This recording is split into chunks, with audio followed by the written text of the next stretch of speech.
training.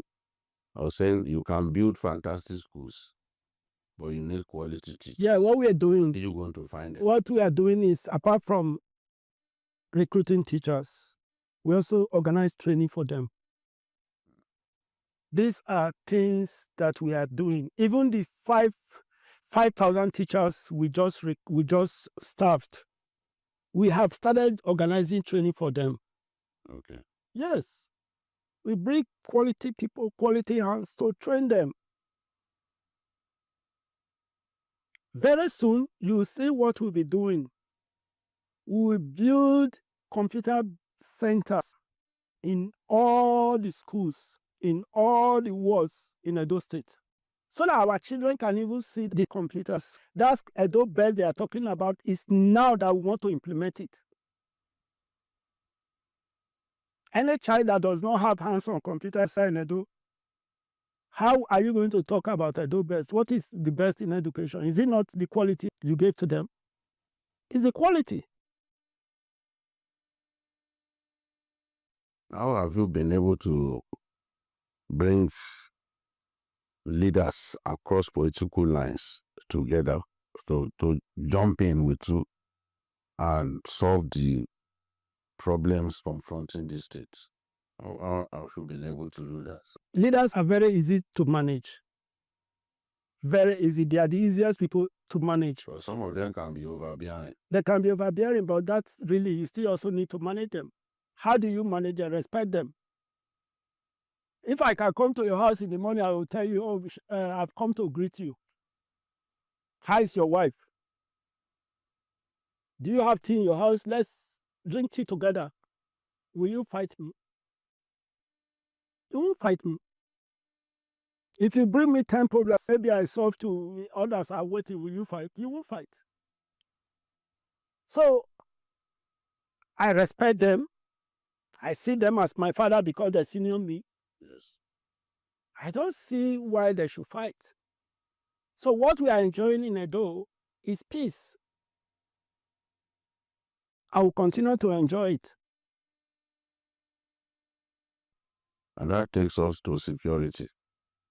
You came in, and shortly after you took office, we had the unfortunate killings in Uromi. And you also had to deal with cultism, which had been a big problem in this state and the South generally. What is the security situation currently? And explain to me how you were able to solve this problem of cultism in Edo State. That is why we are taking the measure that we have taken decisively to deal with the issue. Can hardly hear that somebody is killed. People, nightlife is back to Benin City.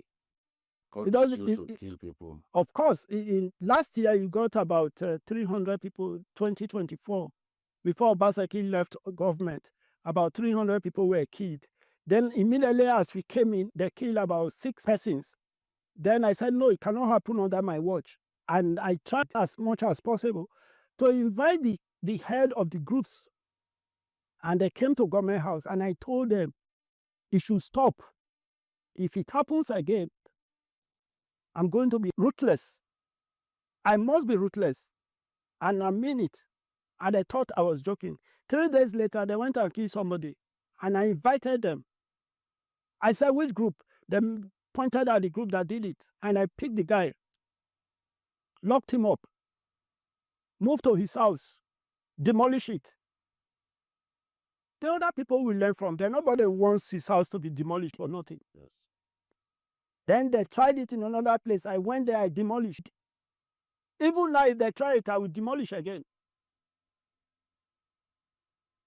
If you know anybody in that form, please tell him because I will demolish their house. Okay, so you dealt with cultism from the evidence available to us. So how about other kidnapping? There are still a lot of kidnapping still goes on, especially on the highways outside. Kidnapping has become an epidemic, but we have trained over 2,000 vigilante and hunters. It's going down gradually. It's not like before that today you hear kidnap, next tomorrow you hear kidnap. No, it's really, to be honest with you, it has gone down here. Okay. In the past 3 weeks, I'm not hearing any information about kidnapping. Our people are going after them. People sleep in the bush. That's your Waiting. hunters. Yes, my hunters. Waiting to see such people parading themselves in the night. So we are tough at it, and we are ready to chase them out of our land. This Edo is not a place for any criminal.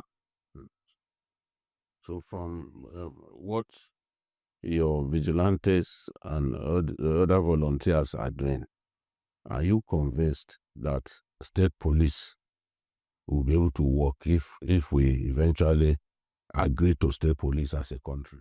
Yeah, well, if they agree, yes, of course, it will work, because these people that we are taking into all this vigilante and the rest, if you are coming to form state police, they are still the same people you are going to use. And to me, policing is based on grassroots. You know the person, you know this person, you know the other person. When somebody is committing crime that is not from that place, you should be able to know that this person is not from here and is committing this crime.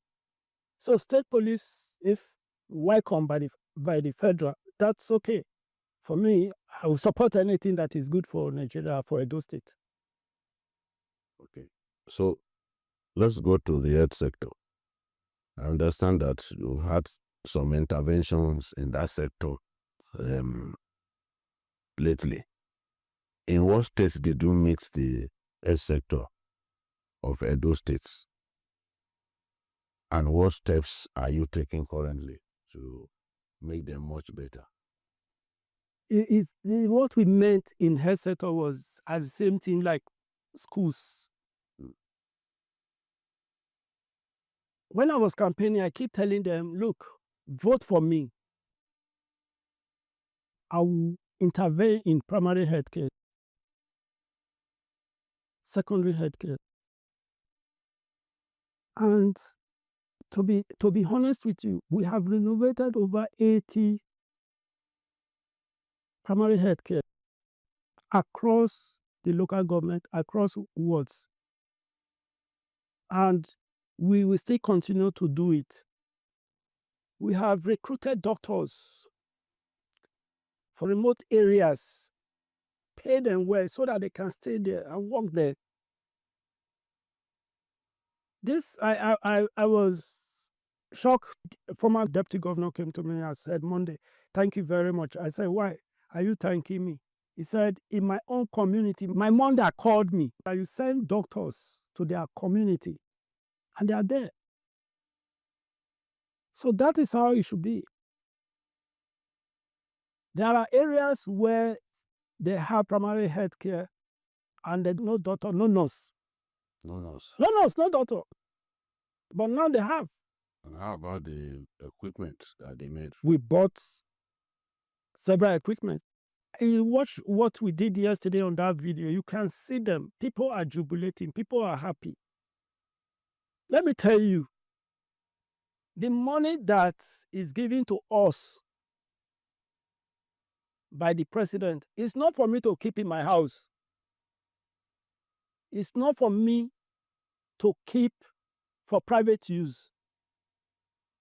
It's to work for the people so that the people will be happy. And that is why they voted for me.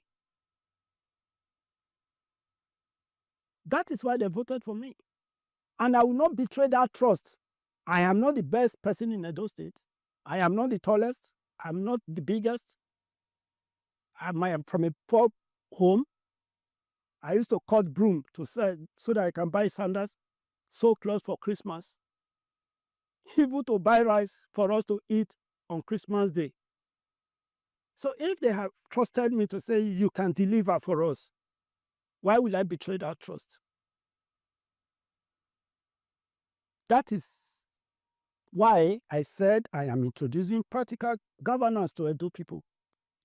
Watch, see it, say it. Your Excellency, within your first 100 days in office, you revived Edo Line. which have been famous in our country through the years. How is Edo Line doing now, and what other steps do you intend to take to improve commuting within the estates? Thank you very much. Edo Line is to me like a passion. Yes. So we grew up with it. We met it. Edo Line disappeared, but it will never disappear again. Now we have just bought CNG buses Okay. to add to their fleet. Yes.